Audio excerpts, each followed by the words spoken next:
Di ruang arsip bawah tanah Kementerian Dalam Negeri, Arga Pranoto menyusuri rak-rak berdebu. Sebagai wartawan sejarah investigatif, ia terbiasa mencari cerita di antara kertas-kertas lapuk. Namun hari itu, sebuah map tanpa label menarik perhatiannya. Di bagian depannya hanya tertulis kode A09BJW 1965. Ia membuka perlahan, mendapati foto hitam putih, laporan intelijen militer, dan peta sebuah wilayah yang tak asing baginya, Banyuwangi. Di antara laporan-laporan itu, satu nama muncul berulang, Sri Wulaningsih. Ia tidak dicatat sebagai tokoh politik, melainkan disebut dalam laporan intelijen sebagai penyambung lidah leluhur timur. Foto-fotonya menggambarkan perempuan tua berkerudung hitam, berdiri di tengah lingkaran batu dengan mata menatap tajam ke kamera. Ada sesuatu pada wajahnya yang mengganggu Arga, seolah ia tahu sedang diperhatikan.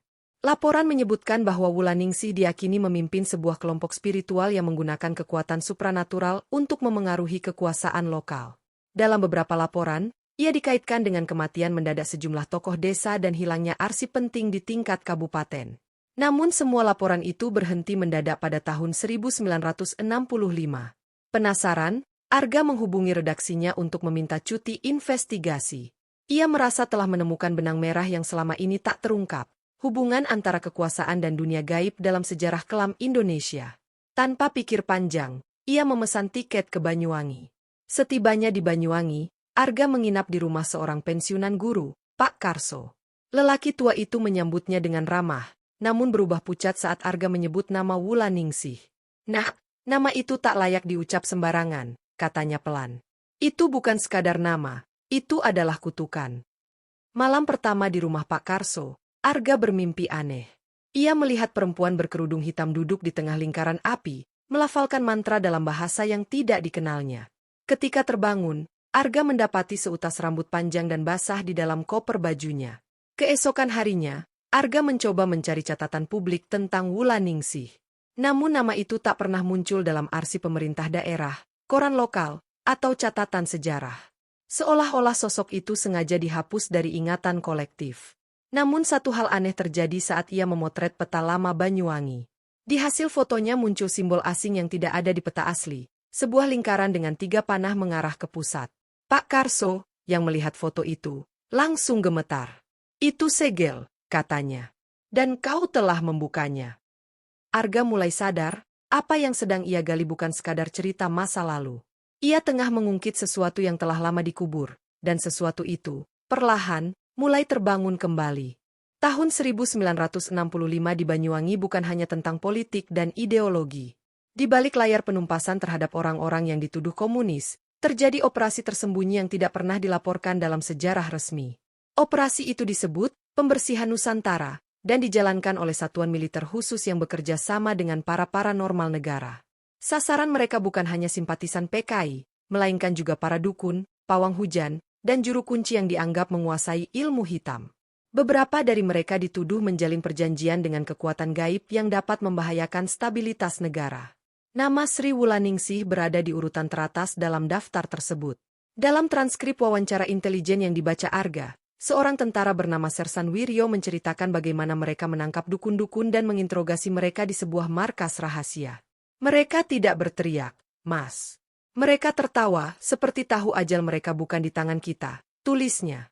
Mayat-mayat ditemukan dalam kondisi aneh, tubuh kering seperti habis dijemur selama seminggu, kulit menghitam, dan bola mata hilang. Dalam laporan forensik yang disimpan secara diam-diam, penyebab kematian dicatat sebagai dehidrasi ekstrim akibat shock sistemik. Namun dokter militer menulis catatan sampingan, gejala tidak konsisten dengan biologi manusia. Operasi tersebut juga menghancurkan situs-situs kuno seperti petilasan, gua meditasi, dan sumur tua yang dianggap menyimpan pintu ke dimensi lain. Namun satu tempat tak berhasil disentuh, Alas Purwo. Pasukan yang dikirim ke sana dilaporkan hilang atau kembali dalam keadaan linglung dan bisu. Arga, yang kini memiliki salinan dokumen tersebut, mulai menyusun pola. Ia menyadari, kekuasaan di Indonesia bukan hanya dibangun lewat senjata dan politik, tapi juga lewat ilmu gaib yang sengaja disembunyikan dari sejarah publik. Wulaningsih adalah simbol dari kekuatan itu. Ia kembali ke rumah Pak Karso untuk menanyakan soal operasi militer rahasia itu. Pak Karso terdiam lama, lalu mengeluarkan sebuah kotak kayu berisi potongan koran tahun 1965. Salah satu artikelnya memuat gambar rumah yang terbakar dengan judul, "Pembasmian Penyihir di Lereng Ijen." "Aku mengajar di sekolah dekat situ," kata Pak Karso. "Anak-anak kami tidak bisa tidur berminggu-minggu. Di malam hari, kami mendengar suara orang menangis dari dalam tanah." Malam itu, Arga menyadari bahwa pembersihan itu tidak pernah selesai. Mereka yang dibunuh tidak sepenuhnya mati. Dan mereka yang membunuh tidak pernah benar-benar bebas dari kutukan yang mereka bangkitkan. Dengan membawa kamera dan catatan lapangan, Arga memutuskan untuk menjelajah ke dalam alas Purwo. Pak Karso sempat melarang, namun Arga bersikeras. "Kalau ingin tahu akar semua ini, aku harus ke sana," katanya. Hutan itu dikenal angker bukan hanya karena mitos, tapi karena puluhan orang hilang tanpa jejak di dalamnya. Saat memasuki gerbang hutan, suhu udara menurun drastis. Arga merasa seolah ada mata yang mengawasinya dari balik pepohonan. Ia menemukan jalur setapak yang tak tercatat dalam peta. Di ujungnya terdapat reruntuhan bangunan kuno bertuliskan aksara Jawa kuno yang sebagian besar rusak. Di dalam reruntuhan itu, ia menemukan relief berbentuk manusia dengan tanduk dan lidah menjulur.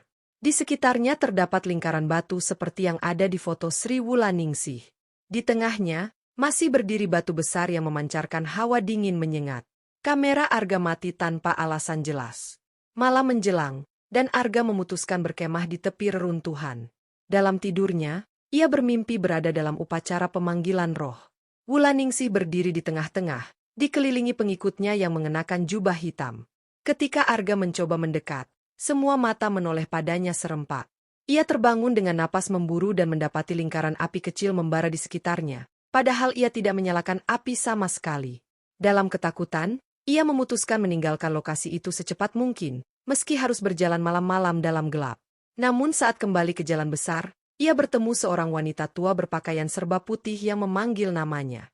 "Arga, warisan mereka belum selesai. Kau sudah terlalu dalam." Suaranya serak namun jelas, dan saat Arga berkedip, wanita itu menghilang begitu saja. Setibanya kembali di penginapan, ia demam tinggi selama 3 hari. Dalam igauannya, ia menyebut nama-nama asing dan bahasa yang tak dikenalnya. Pak Karso mencatat semua kata yang terdengar, dan saat diterjemahkan oleh seorang ahli bahasa kuno, ternyata itu adalah mantra pelindung dari kerajaan Blambangan. Kini Arga sadar, warisan Wulaningsih bukan hanya tentang masa lalu. Itu adalah senjata yang disembunyikan turun-temurun, dilindungi oleh hutan, darah, dan roh-roh penjaga. Ia tak lagi sekadar peneliti. Ia telah menjadi bagian dari takdir yang diwariskan. Namun pertanyaannya kini bergeser. Jika ia ditakdirkan menjadi bagian dari warisan itu, maka siapa yang akan menjadi musuhnya? Setelah pulih dari demamnya, Arga memutuskan untuk mencari akar sejarah kerajaan Blambangan yang disebut-sebut dalam mantranya. Ia mengunjungi perpustakaan daerah dan museum kecil yang jarang dikunjungi. Di sana, ia menemukan naskah kuno berjudul Wewarah Kawula Ibu Ratu Wulaning Jagat, diduga berasal dari abad ke-18 dan menyebut tokoh bernama Nyai Wulaning Jagat, yang sangat mirip dengan Wulaningsih. Naskah itu menggambarkan sosok perempuan sakti yang menjaga keseimbangan antara dunia nyata dan dunia gaib. Ia bukan dukun biasa, melainkan penjaga gerbang antara dua alam. Dalam naskah disebutkan bahwa selama Blambangan masih berdiri, ia tidak bisa dibinasakan, hanya disegel. Arga merasa bulu kuduknya merinding. Jika benar Wulaningsih adalah reinkarnasi atau kelanjutan dari Nyai Wulaning Jagat, maka ia tidak sedang meneliti sekadar sejarah lokal. Ia sedang mengungkap garis keturunan kekuatan mistis yang sudah ratusan tahun berakar di tanah Banyuwangi. Saat kembali ke penginapan, Arga disambut seorang pemuda bernama Bayu, yang mengaku keturunan juru kunci petilasan Watu Ulo. "Saya sudah lama mengamati Mas Arga," katanya. "Apa yang Mas gali, bisa mengguncang dua dunia." Bayu memperingatkan bahwa pihak lain juga sedang bergerak, termasuk para pewaris kekuasaan yang dulu bekerja sama dengan militer.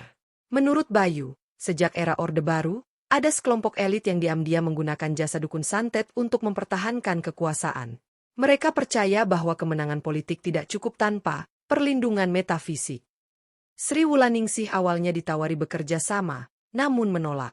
Penolakannya dianggap ancaman, dan itu sebabnya ia diburu. Arga merekam semua pengakuan Bayu. Ia mulai menyusun narasi besar. Pembersihan tahun 1965 bukan hanya anti-komunis, melainkan juga bentuk monopoli kekuatan spiritual oleh rezim. Semua kekuatan lokal yang tak bisa dikendalikan harus dihilangkan, secara fisik maupun gaib.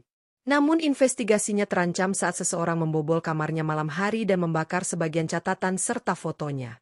Beruntung, ia sempat menyimpan salinan di flash disk yang disembunyikan di dalam sol sepatunya. Pak Karso mendesaknya untuk pergi dari Banyuwangi sebelum semuanya terlambat. Tapi Arga menolak mundur. Ia justru memutuskan untuk melacak jejak terakhir Wulaningsih ke sebuah desa terpencil bernama Tegalarum, yang tidak lagi ada di peta modern. Bayu memperingatkan bahwa tempat itu sudah ditelan bumi, tapi Arga bersikeras. Jika aku mundur sekarang, semuanya akan tetap jadi rahasia kelam, katanya. Mereka bertiga, Arga, Bayu, dan Pak Karso, berangkat menuju Tegalarum.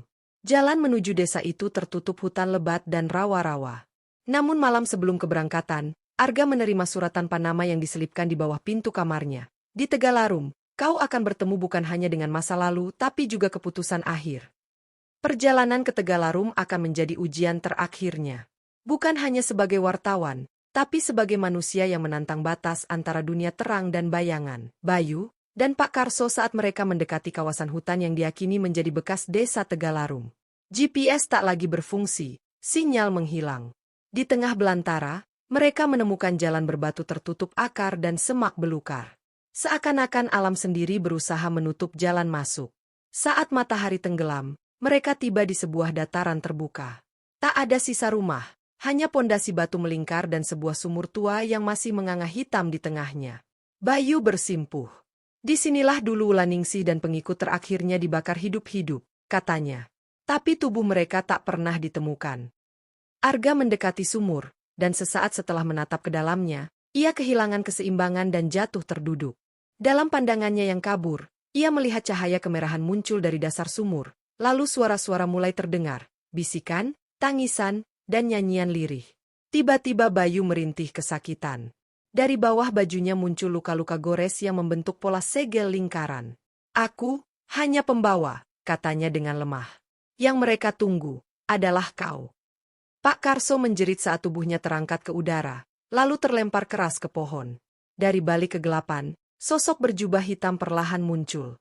Wajahnya tersembunyi di balik cadar, namun matanya menyala merah. Arga Pranoto, suara itu menggema, darahmu adalah kunci. Waktunya tiba. Liontin tembaga di leher Arga bergetar hebat dan tiba-tiba pecah, memancarkan cahaya putih yang menyilaukan. Sosok berjubah itu menjerit, lalu lenyap menjadi asap hitam.